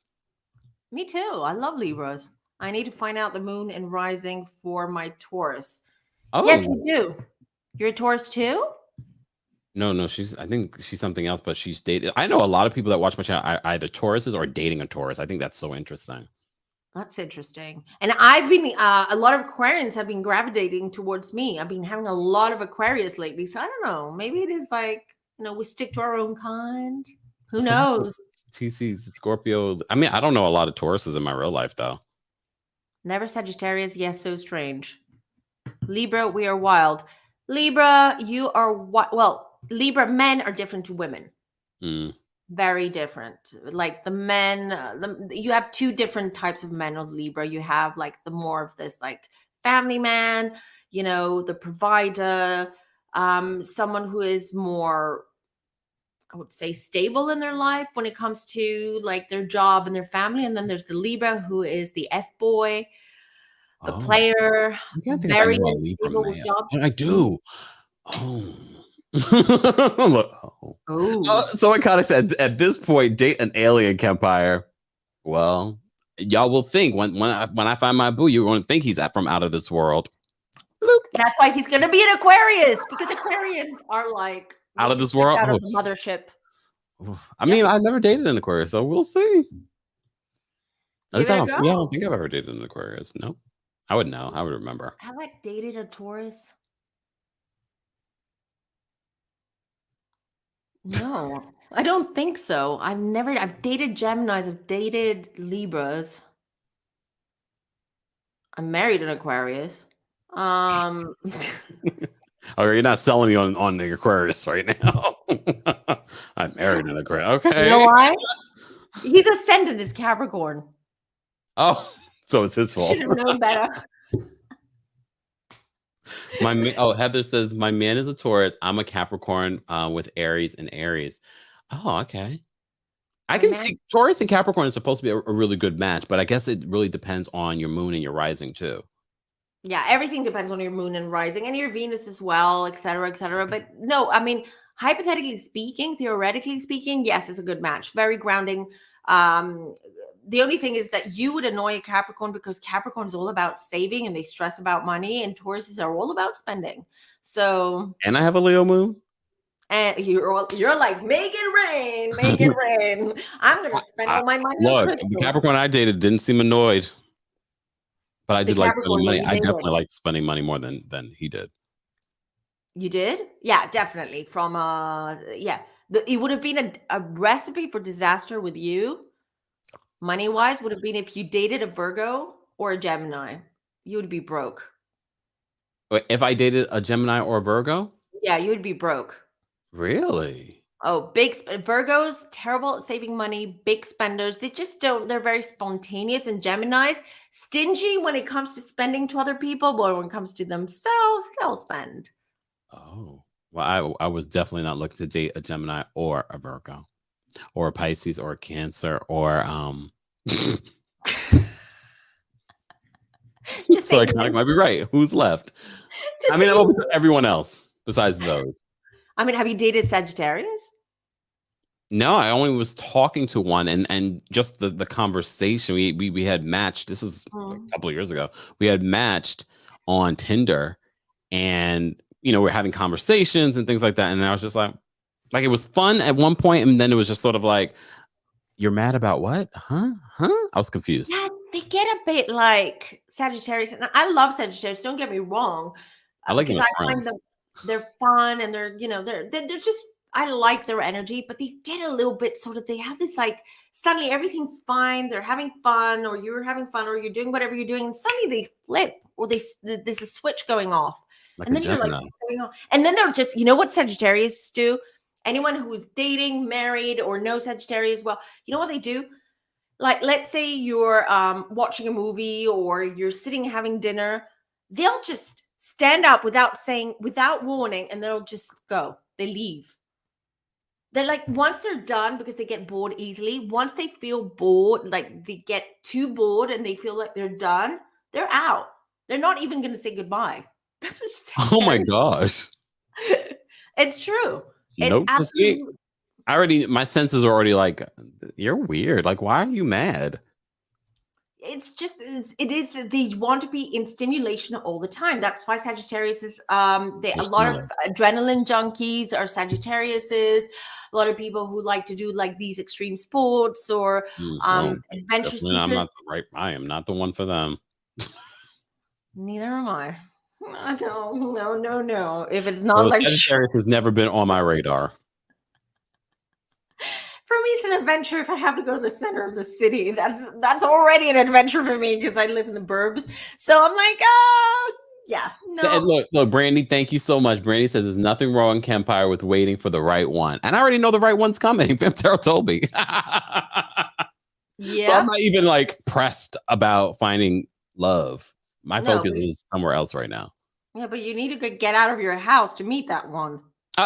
I get out of my house plenty. All right, I'm already plotting a trip. I know you are.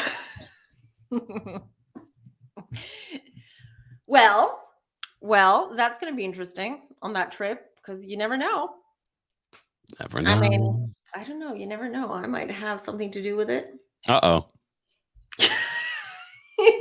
Ethan Bright Moon is Aquarius. Really? No. What? The moon in Aquarius. That's why they cannot commit. Oh, damn. And you want me to date an Aquarius? Please explain. Moon Aquarius. Okay. Commit to their feelings. Okay. They're a bit like distant and cold when it comes to their feelings and their emotions if they've got a moon in Aquarius. Oh, poor guys. So, meet femme. I would have sworn they had some Scorpio in their chart. I don't know. Highlight mission. Well, by light mission, thank you so much. We should go as well. I mean, Campfire still has laundry to do, and literally, it's really late. It's really late over there. I threw on a decent shirt, and I said, "Oh, let me turn on my lights and stuff." Thank you. That was so fun. I mean, that's a great way to end a great live, actually, with you and just having a banter and a little like impromptu reading on Black China and the Kardashians. This is what lives are all about. You never know what you're going to get, but we will be doing a series, guys. I mean, Kempar might jump in whenever he's got time, but I will be doing the Learning Tarot, and we'll be doing a deep dive, and then we'll just look into the minors, which is always an issue with minors, especially court cards. People have difficulty reading the court cards, And I will teach you some techniques to make it easier for you to read them, and it's using astrology. So if you love astrology and you know about astrology, you can learn so much through tarot, and you can use it with tarot. So we will definitely make this a series. If you have any questions, send them over. Or if there's something specific you want to know, I want to thank you all for being here. It's been a long one. Thank you, Ken, for joining. I always enjoy having you on. You know that. Thank you. Bye, everyone. See you next time. Bye.